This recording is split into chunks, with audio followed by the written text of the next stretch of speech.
Hello again, YouTube, and welcome back to the Sakura MMO.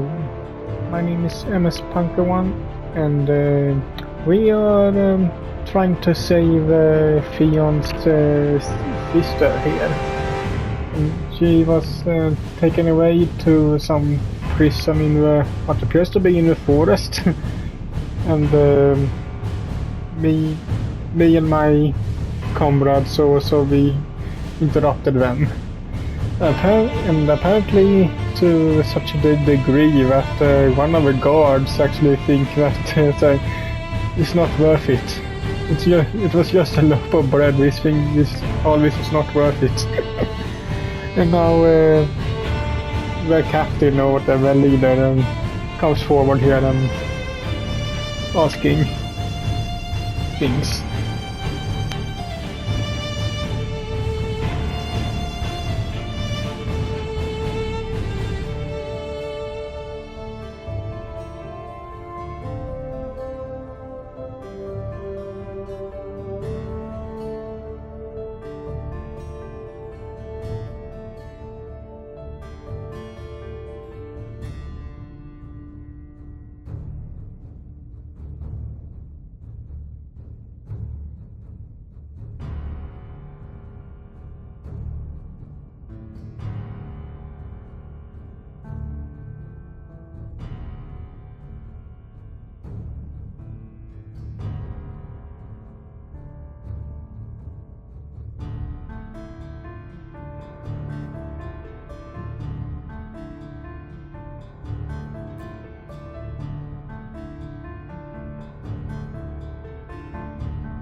And then returns to Fion and Neem. She removes her sword from its scabbard and holds it tightly in her hand. Same pictures as before.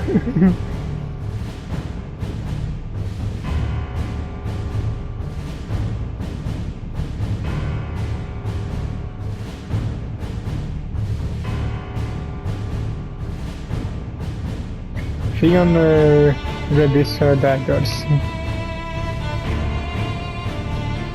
Neem holds up her right hand, ready to fire yet more blasts of magical energy at her newest assailant. Yeah, that looks kinda good actually. This picture.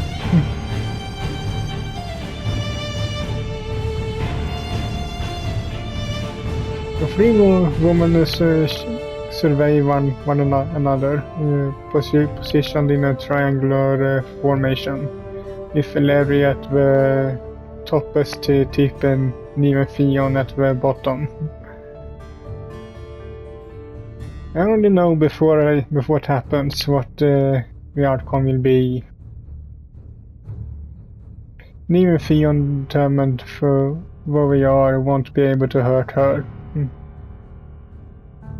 And Larry is nothing like the other guards. She's composed, self-confident, strong. She's much too strong.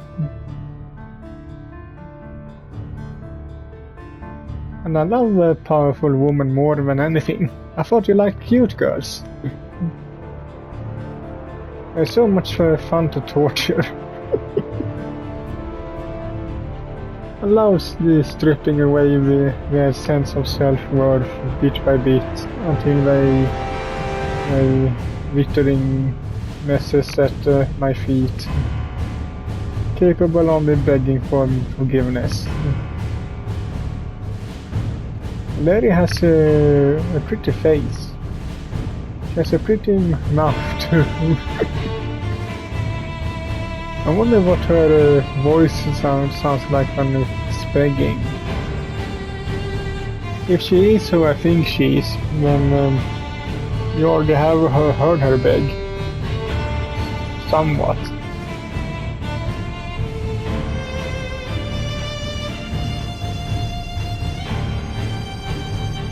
I want to know. I have to find out.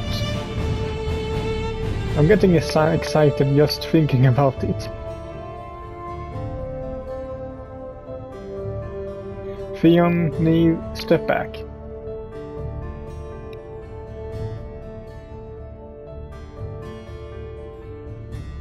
You've done splendidly, my little thief.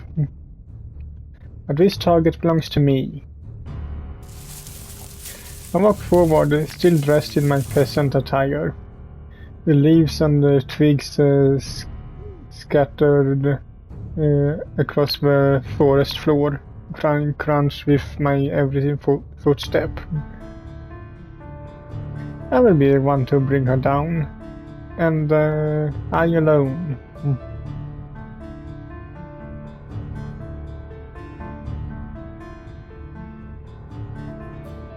Neve presses a finger against Theon's lips.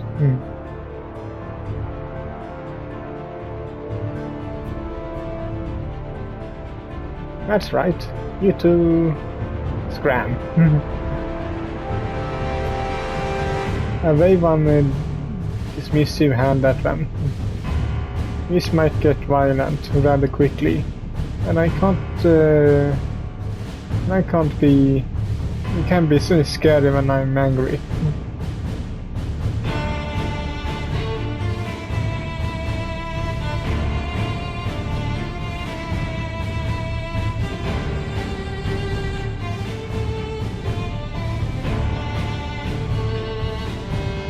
Theon and Neve loop about behind the levy.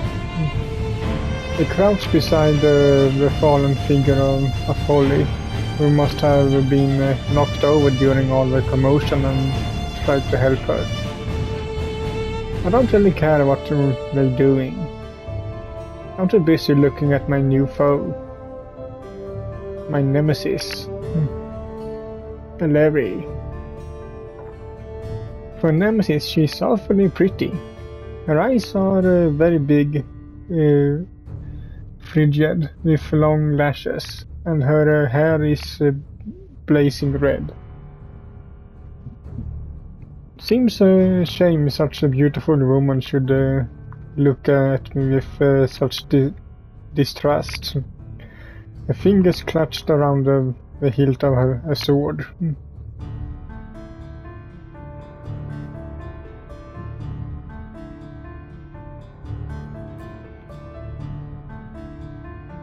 I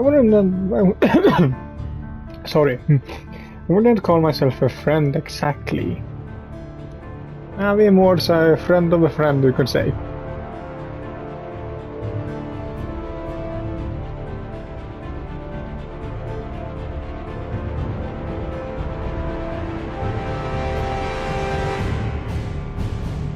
But I won't let anybody harm Theon's beloved sister. But Theon is important to me, and I won't let anybody harm her or her sister.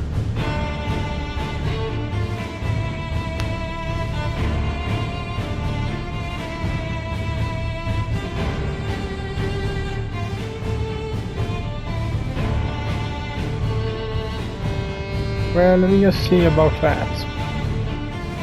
I take a step towards the knight. She takes a step towards me. We face one another. Her eyes narrowed. The wind making our hair flutter. The knight's fingers tighten about the hilt of her sword. Her lips pressed together tightly into a thin, hard line.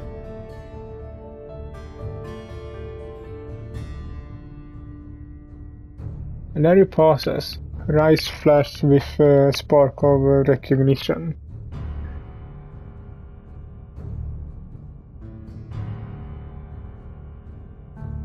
I do?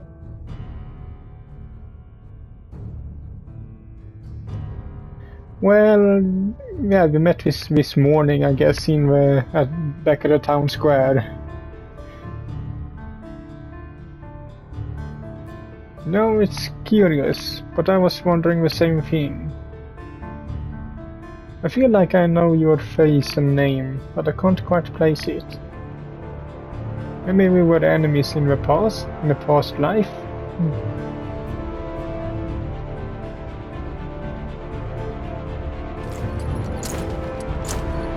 A lady dashes towards me, her sword aloft. She's moving at an incredible speed.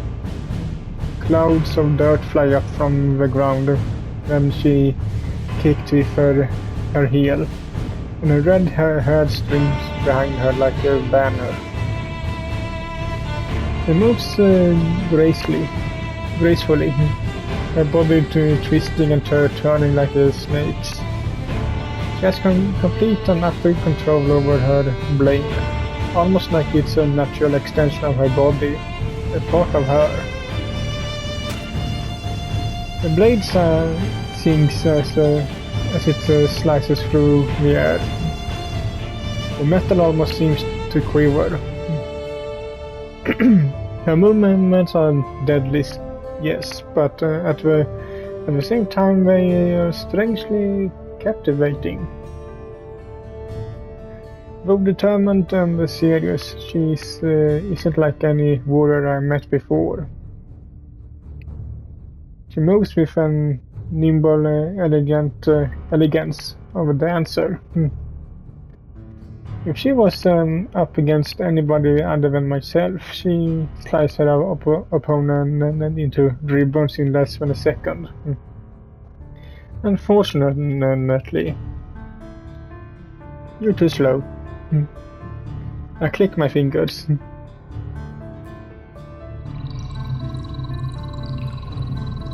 My body vanishes just before Ilari's blade can run me through, and I reappear behind her. The air shifts around me to accommodate for my form. Ilari passes. The proud man almost stumbles, but she manages to catch herself before she falls to the ground. Trembling, her shoulders turn tense and her eyes narrow. She turns her head.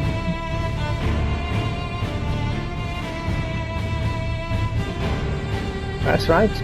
Are you surprised?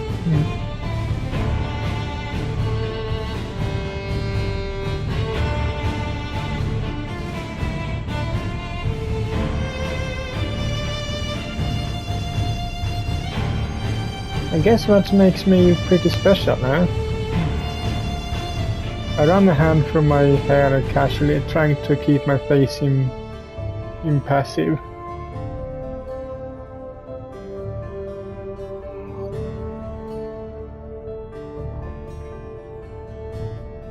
I can't let her know teleporting is a little tricky even for me. It's hard to make your body disappear and reappear at will. I can do it over short distances, but over long ones, forget it. That's too much like hard work. It takes a toll even on powerful witches like myself. But what the lady doesn't know won't hurt her. Or rather, it will hurt her. Fighting like that is it's not like all a matter of brawn and brute strength. You need to get inside your opponent's head. I demonstrated to Larry just how powerful my magic is. You should be taking me a bit more seriously now. She should be on her guard. She won't try to make any sudden moves, lest I counter with another devastating spell. But her own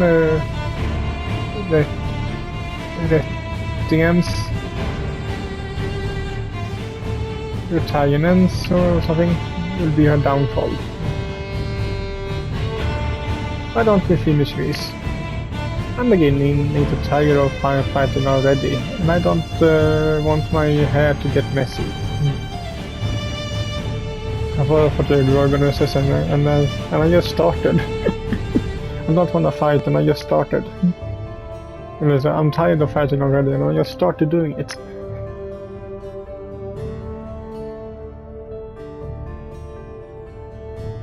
And 20 seconds is much too long.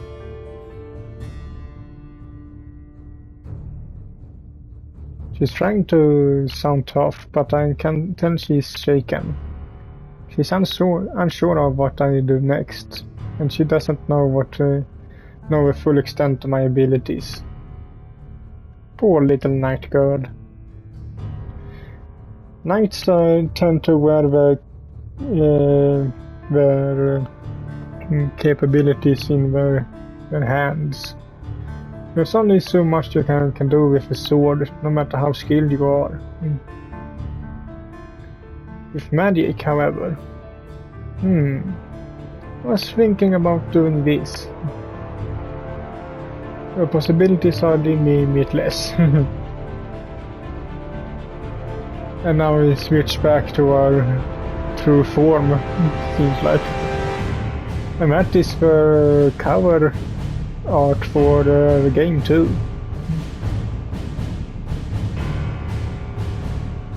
I hold up my right hand. A burst of dark energy flies from my palm. The magic is so powerful it dispels the glamour of my outfit. My peasant garb melts away to reveal my favored outfit. The black skin tightened dress with the fur trim. Air is blown backwards by the sudden burst of magical energy. Her back hits a nearby tree and she collapses on the ground. She's shaking, coughing. Her eyes are squeezed tightly shut, and looks like she's in pain. I didn't even do anything to her yet.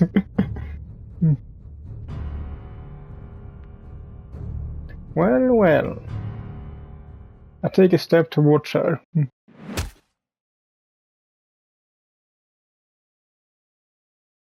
It was her. I lift one of my boots and grind the golden heel down onto Ellery's side. Yep, I just got a trophy too that says Deja Vu, so just like before. That was very difficult now, was it? It wasn't very difficult now.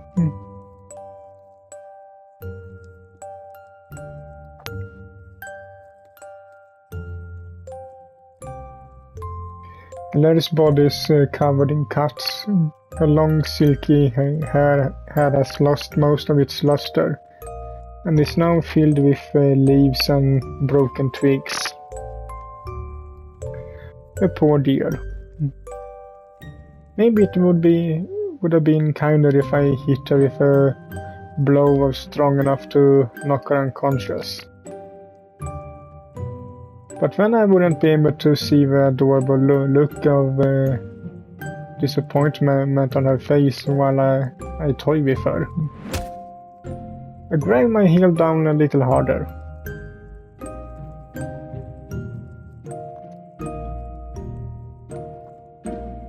My heart is thumping hard inside my chest.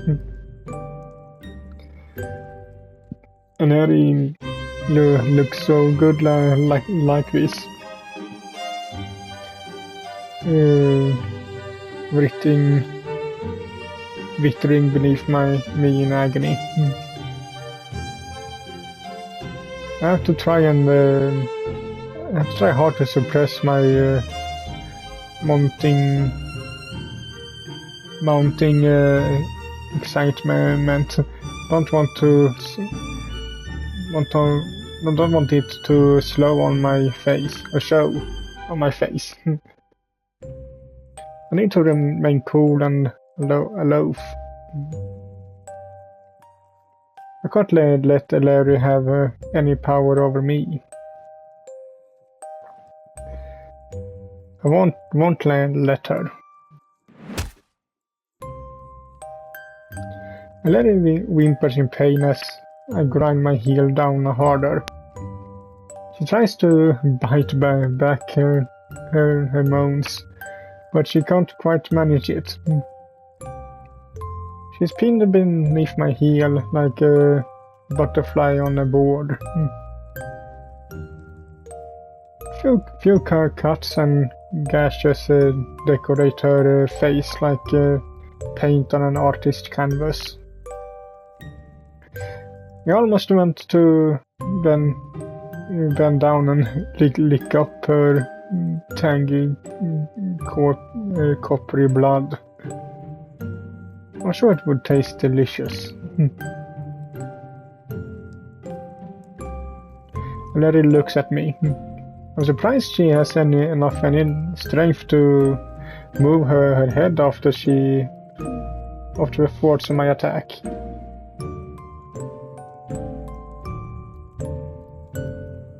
That's right. Looks it took her long enough to figure out.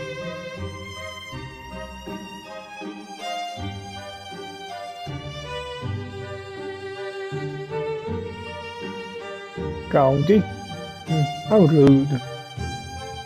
My clothes are made of the finest materials in SF, and these boots are crafted from genuine dragon hide. But please, don't take my word for it. Never feel. I press my heel down into Larry's soft, unprotected stomach. Larry whimpers. Her eyelids flutter. So, how is it?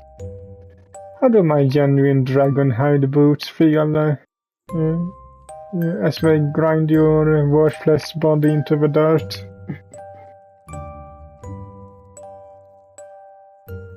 Yes, what is it?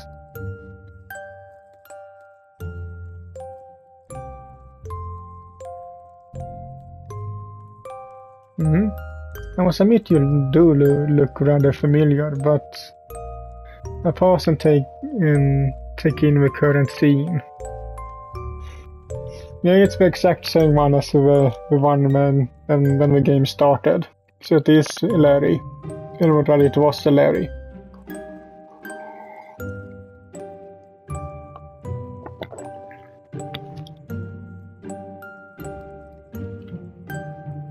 Larry's body is crumpled beneath me, lying in the dirt. The golden heel on my dragon hide boot is digging into me, into the soft, exposed flesh of her stomach.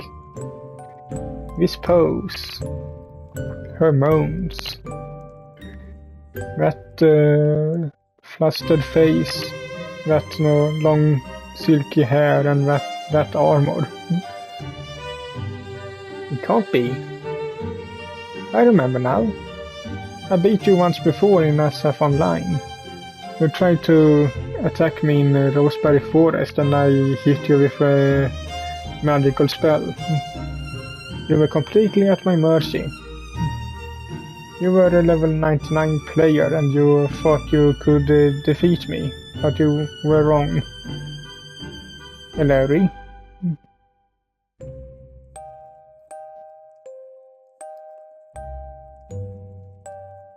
So Larry was actually another player. It sounds like that at least. She was another player just like Viola is. Or was.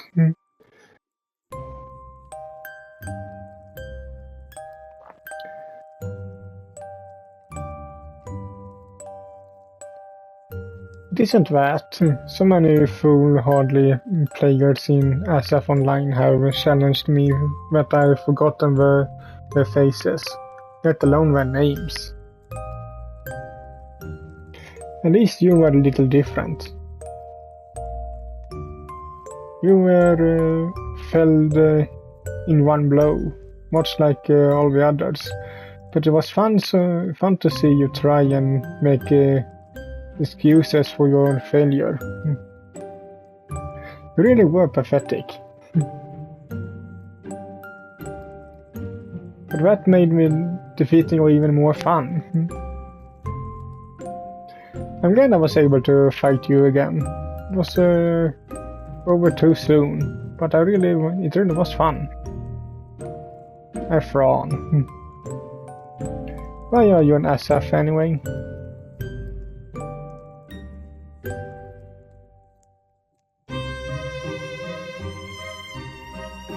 At least that confirms it a little bit more. The first thing I was thinking about is why Larry didn't ask her about what she means when she talked about SF online, which means she knows about this being a game world. And now this, she asking, and we are more or less asking each other so what we are doing inside the game, like.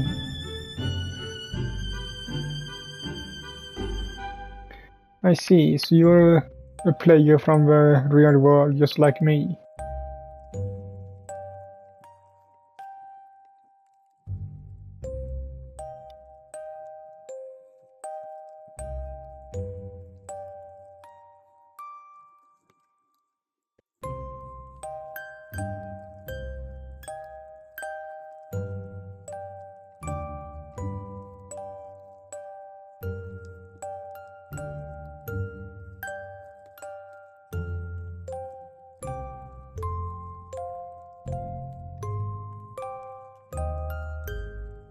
Now this is interesting.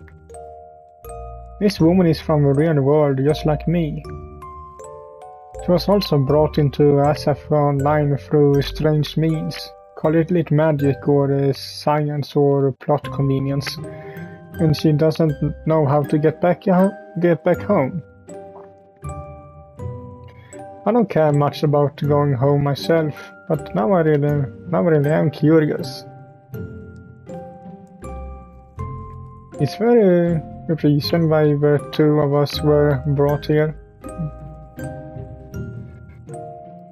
Are there other people in SF like us? I'd like to find out. If there's one thing I hate, it's being ignorant.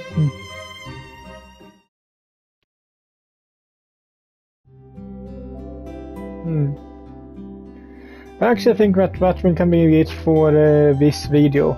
Don't know if it is a little short one or if it is a good one, but I think it's a good place anyway to end it here. So hope you liked it, and if you did, so leave a like to it as usual, and I will see you all in the next one.